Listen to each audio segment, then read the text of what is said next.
Deputy Speaker. I rise to speak on the Treasury Laws Amendment, Delivering Better Financial Outcomes and Other Measures Bill 2024. While the Coalition will not oppose the bill's second reading, it is essential to highlight several critical issues and propose necessary amendments to ensure the bill achieves its intended purpose without unintended negative consequences. Firstly, we acknowledge the quality of advice review. We must recognise that this bill represents the first legislative response to the quality of advice review delivered to the government in December 2022. This review was a significant initiative commissioned by the former coalition government, by the Morrison government, aimed at improving the accessibility and affordability of financial advice for Australians that right now is very difficult for Australians to get, at a time when, under the Albanese Labor government, cost of living has gone through the roof. It is critical to remember that this initiative was driven by the Coalition's commitment to ensuring Australians can access quality financial advice and to secure Australians' financial futures. However, we have seen delay and impact on the financial advice sector.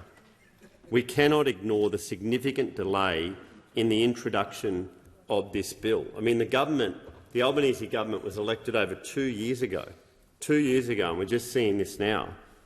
This delay has caused deep uncertainty and concern within our struggling financial advice sector.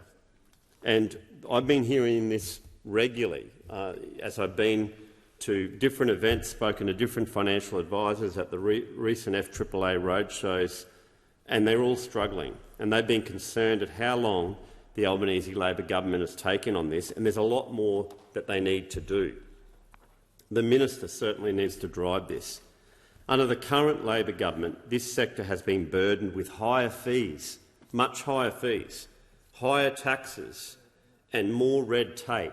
Now, how does that help Australians get the financial advice they need right now in May 2024, when many Australians are struggling with the cost of living under the Albanese government? These additional burdens are not just administrative. They have real impacts on the viability of businesses and the quality of service provided to consumers. The protracted delay in responding to the quality of advice review has left the financial advice industry in a state of limbo, facing uncertainty and instability. And I'd say to the minister, you need to listen to this sector. Listen to what they're saying and help reduce the costs so that more Australians have access to financial advice.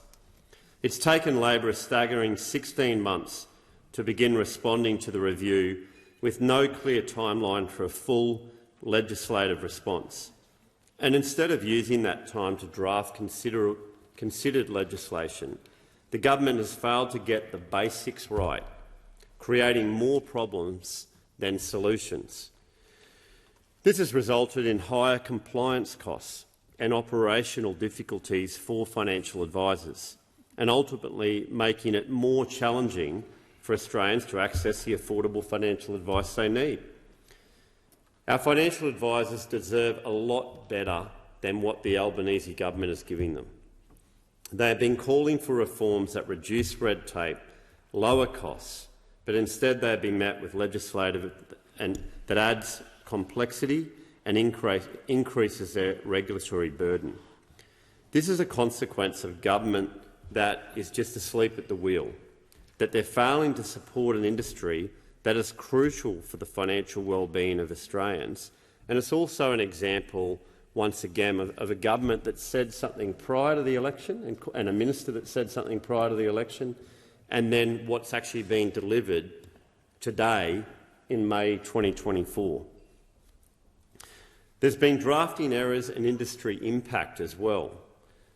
So, despite this delay, it's alarming to note that the bill in its current form contains several widely publicised and spoken about drafting errors.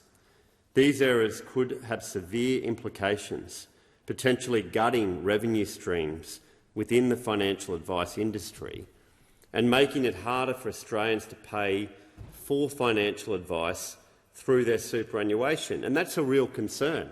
That is a real concern because we want to see Australian superannuation go from strength to strength. We want to see their superannuation each year increase, not go backwards. And so to make financial advice harder through superannuation, why would a government do that? Why is the minister not listening to the sector in relation to this? Financial advisors are warning me that this legislation will add red tape and drive up costs for customers because it requires the superannuation trustees to check every piece of advice given to members. But keep in mind the strict requirements that financial advisors currently have to go through, the university and tertiary studies that they have to do, the warnings over and over again that they have to give all their customers. Yet now the government wants superannuation trustees to double-check every piece of advice. Now that seems like additional red tape on superannuation, on advice that's already been given by qualified advisors, and it just doesn't make sense. Why interfere? Why make that harder? This is a consequence of a government that has failed to progress meaningful reforms, creating an Australia that is underbanked, underinsured and under-advised, as the Shadow Treasurer so often says. These errors not only threaten the viability of financial advisory businesses, but also jeopardise the accessibility of financial advice for ordinary Australians. The government's bungling of this legislative process has created confusion and chaos within the industry, undermining the trust and reliability that consumers place in financial advice. Once again, it's particularly concerning at a time when it has never been more important for Australians, for Aussies right now, for the people that we represent in this House and in the other place, to have access to quality financial advice to navigate economic uncertainties that we've seen in the last 2 years and plan for their financial futures. We've seen in the last 2 years higher rents, higher mortgages, higher cost of living, higher energy, higher grocery bills, higher gas, all of this. And we need to make sure that their financial future is secure and to get their advice that they so desperately need. It's often lost that the role of capital and financial services is as embedded in economics as butchers, brewers and bakers.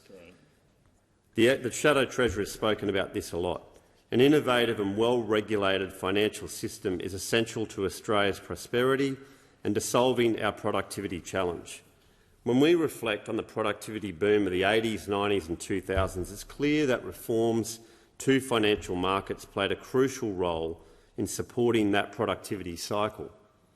From floating the dollar to harmonising corporate regulation, these reforms drove innovation, competition and consumer outcomes.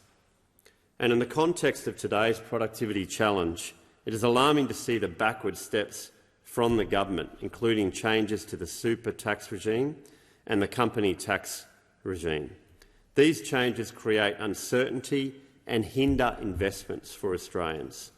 To drive national productivity and prosperity, we need to remove regulatory roadblocks to good advice, better products and innovation to support a competitive and dynamic financial services sector. The lesson from the Royal Commission is clear. The consumer must be at the heart of our financial services sector. That must be at the heart. And we're not seeing that from the Albanese Labor government and this minister. Therefore, the Coalition calls on the Albanese government to fix these drafting errors immediately. We must secure the future of our financial advice sector and prevent a scenario where Australians are under-advised, under-insured and underbanked, as the member for Hume has often said. It is essential the government fix the errors in this bill to ensure the bill fulfils its intended purpose of improving financial outcomes for all Australians.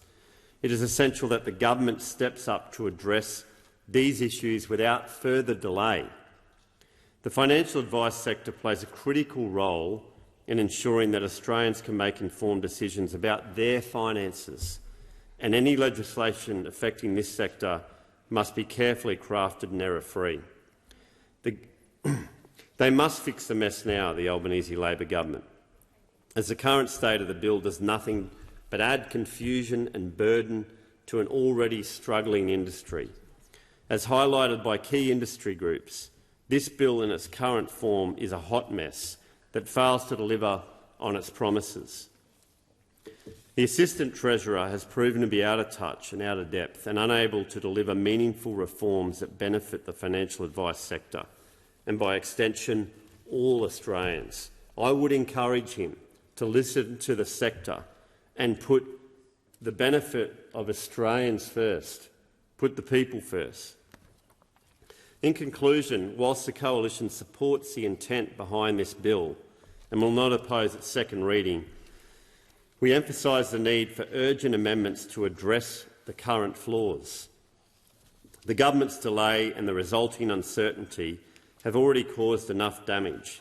It's time to act decisively and responsibly to support our financial advice sector and, by extension, the millions of Australians who rely on their services. We stand ready as a coalition to work with the Albanese Labor government to fix these issues and deliver a bill that truly enhances the quality of advice and outcomes for all Australians. I commend this amendment to the House and urge that the government take swift action to address the issues highlighted and move the second Reader's Amendment circulated in my name. Thank you.